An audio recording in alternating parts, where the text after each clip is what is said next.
지난번에 복음이란 무엇인가에 대해서 나누다가 그 실존적인 신앙에 대해서 잠깐 언급한 적이 있었습니다. 실존적인 신앙. 그것이 하나님을 망령되게 하는 것인가? 라는 얘기까지 할 정도로 좀 강하게 얘기를 했었는데요. 사실은 그렇습니다.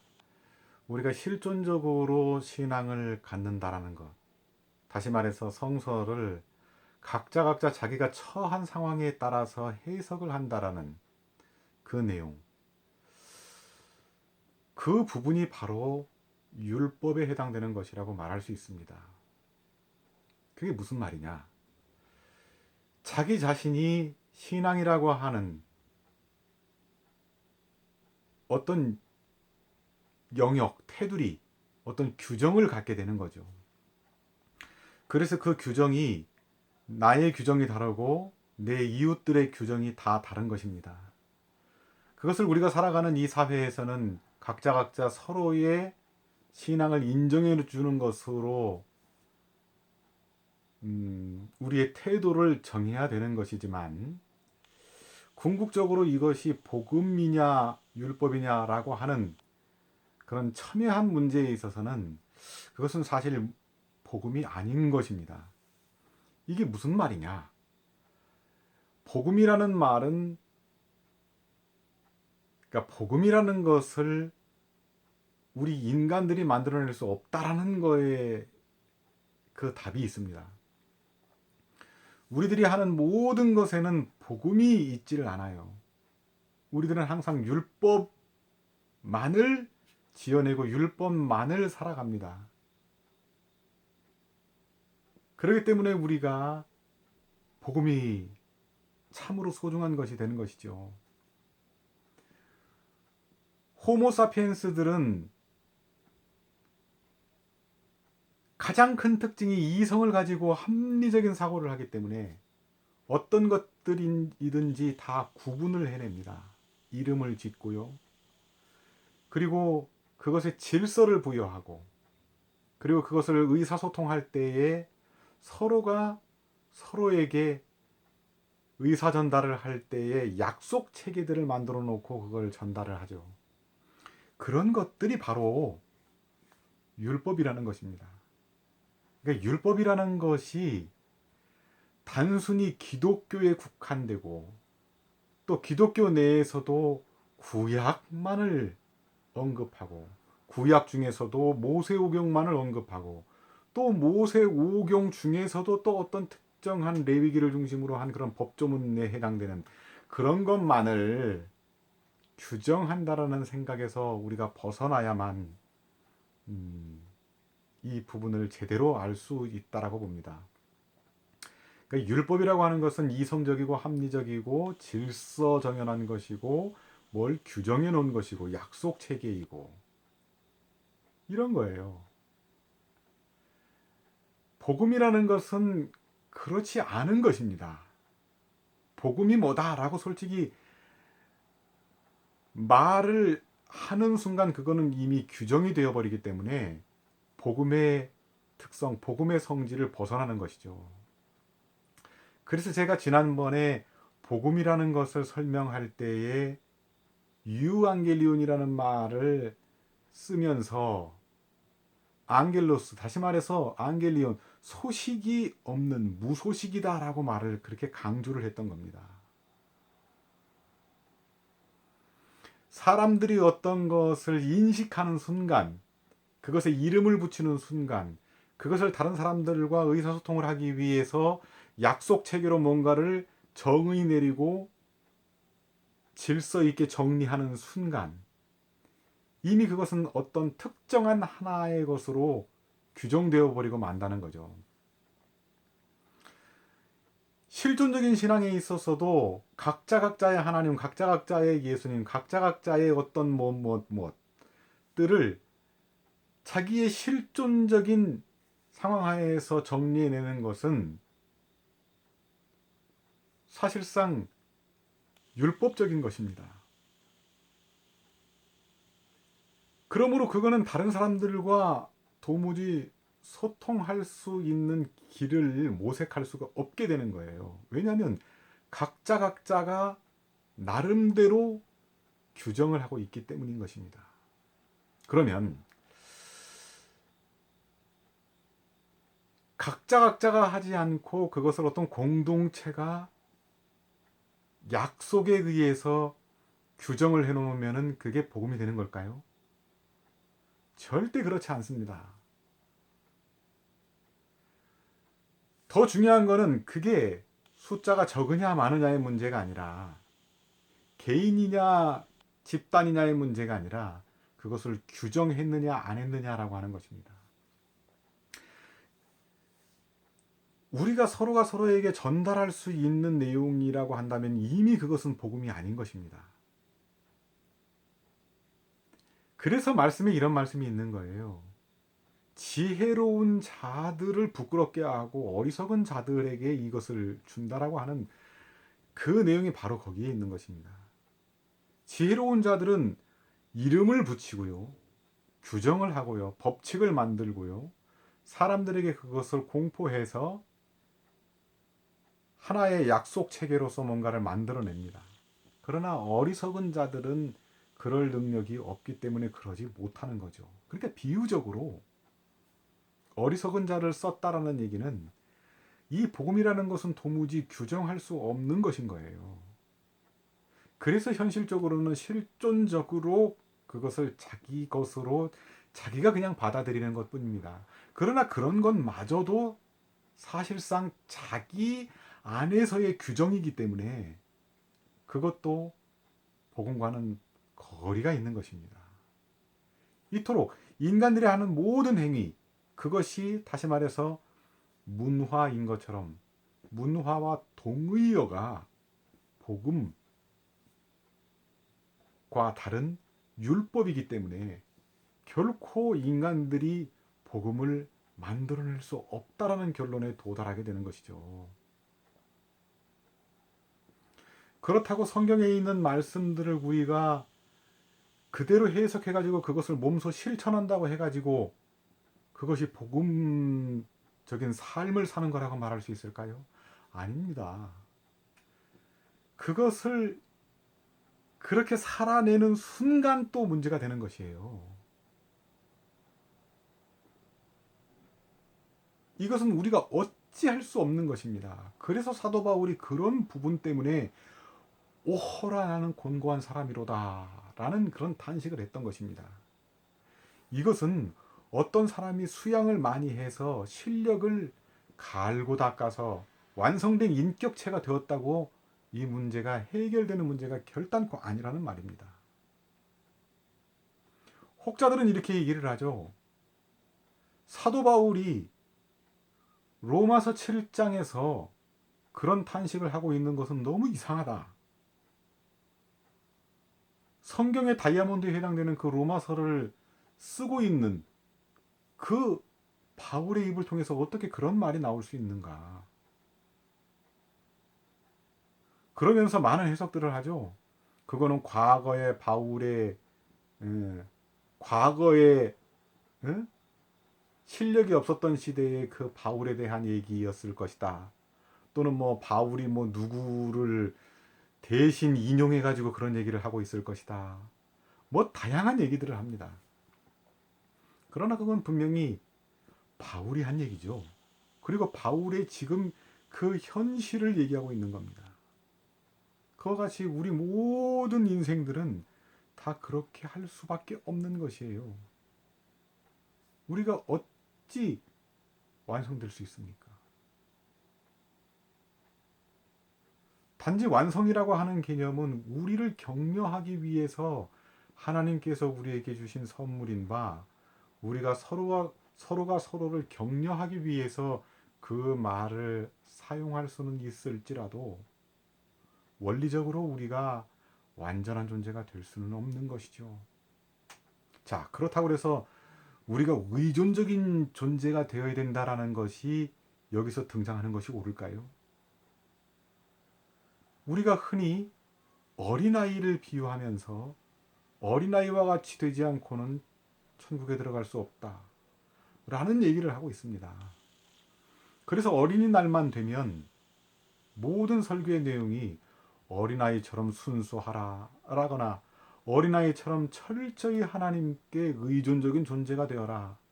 그래야 천국에 합당하다라는 식의 얘기만을 하고 있는데, 그러면요, 그것과 비슷하지만 다른 버전의 말씀을 우리가 찾아야 됩니다.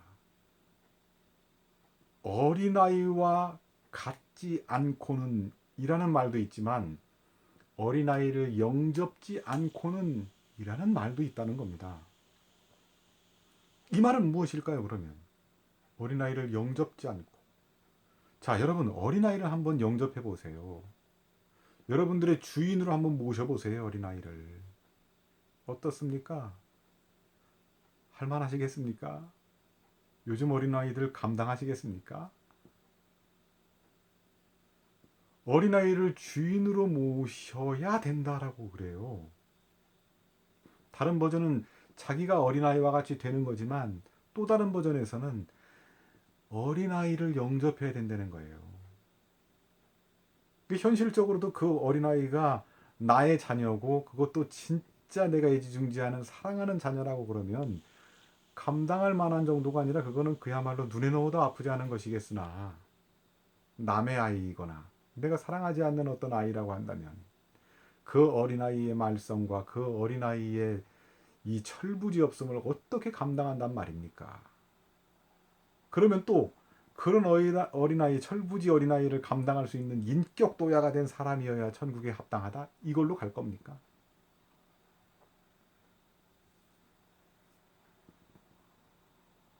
여기서 말하는 어린아이는 그야말로 도마복음에 나오는 바 난지 8일이 되지 않은 그런 어린아이를 말하는 거죠. 다시 말해서 율법에 해당되는 한 아이가 최초로 율법을 만나는 그 순간이 언제입니까? 난지 8일이 되었을 때 할례를 받는 것이죠.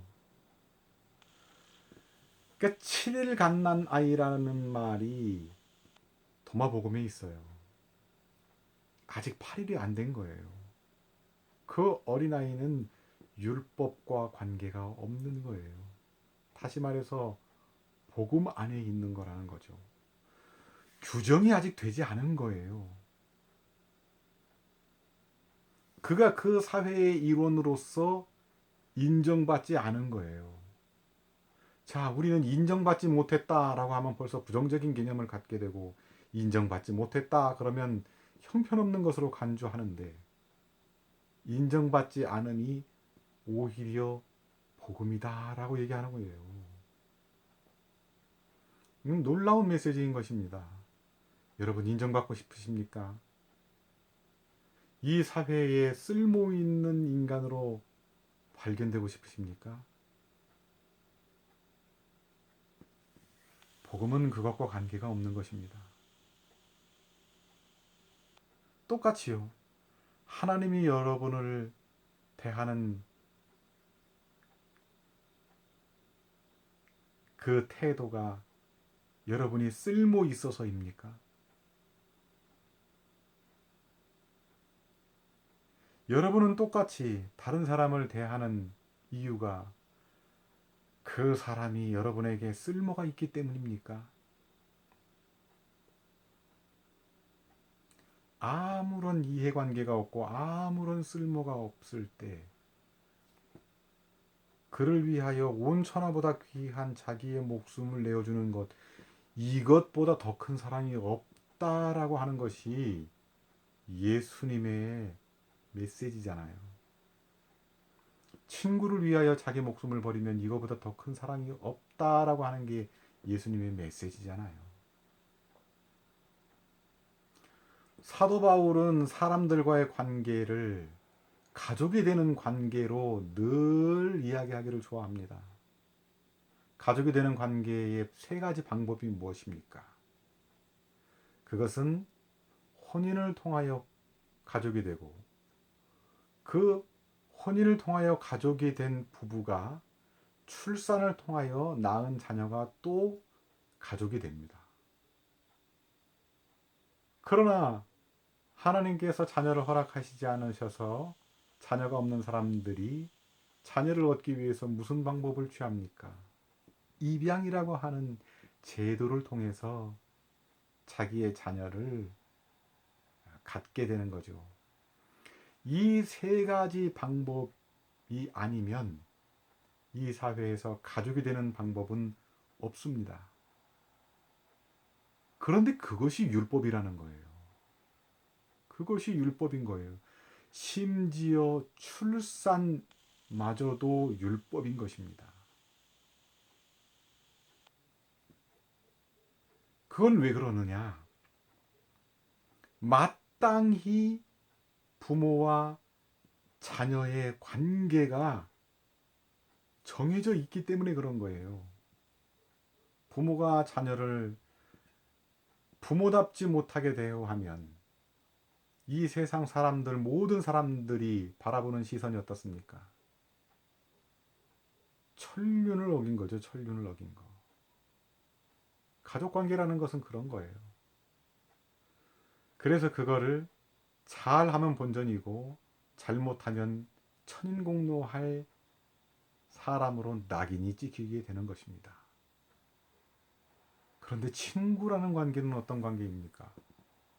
특별히 한국의 사회, 한국이라는 사회에서는 이 친구라는 관계가 오히려 가족 관계보다도 더욱 끈끈하게 연결된 관계인 것으로 설명되고 있기 때문에 이것을 설명해내는 게 참으로 곤란합니다만은, 친구라는 것은 원래 아무런 혈연도, 입양관계도, 혼인관계도 있지 않은 관계지요. 그러니까 언제 어느 때 배신을 해도 법적으로나 도덕적으로나 사실상, 물론 도덕이라고 하는 거에는 약간 한국 사회에서는 걸림돌이 있습니다만은 원래 아무런 제재가 없는 상태예요. 그러니까 그야말로 규정되어 있지 않은 관계가 친구라는 거예요. 그래서 예수께서 친구를 위하여 자기 목숨을 버리면 이거보다 더 큰 사랑이 없다라는 말씀을 하시는 겁니다. 율법사들이 예수님을 시험하려고 이런 질문을 하죠. 선한 사마리아인의 그 내용인데요. 이웃이 누구입니까? 라는 질문을 합니다. 그리고 다른 또 본문에서는 예수님을 시험하기 위해서 첫째 되는 계명이 뭡니까?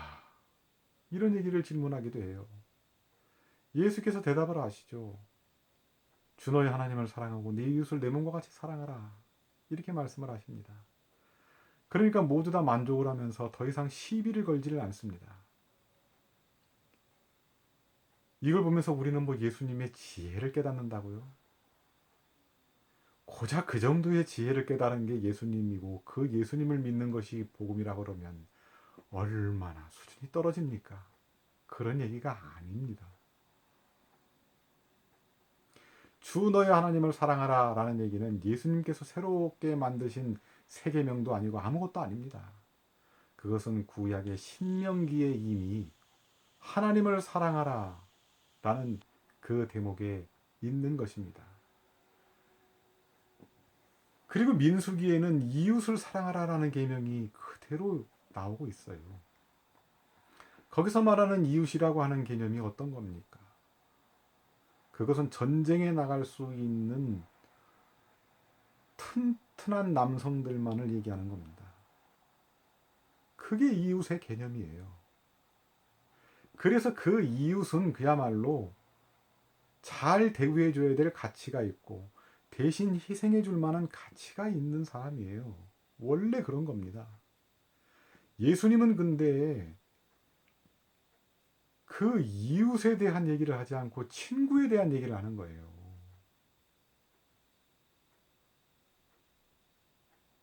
그래서 선한 사마리아인의 비유에서는 급기야 그 이웃의 개념을 친구의 개념으로 바꾸어 버리는 것입니다. 사마리아인과 유대인은 원래 이웃의 관계가 아니에요. 그런데 거기에 등장하는 사람들의 고백을 통해서 이웃 관계가 되게 되는 거죠. 그러나 실상은 그것이 친구 관계라는 설명입니다. 그 부분을 그 부분을 우리가 놓치지 않아야만 복음의 정체가 무엇인지, 친구라는 말이 무엇인지, 사랑이라는 말이 무엇인지, 믿음이라는 말이 무엇인지, 은혜라는 말이 무엇인지, 이것들이 다 공통된 말이라는 사실을 알게 되는 거예요. 안 그러면 알 수가 없습니다. 안 그러면 행위를 해야 되느냐 말아야 되느냐, 믿음으로 구원받는 거냐 행위로 구원받는 거냐를 죽을 때까지, 인류 역사가 끝날 때까지 그것만 가지고 왈가왈부하면서 네가 올래 내가 올래 그러면서 싸우고 있게 될 것입니다.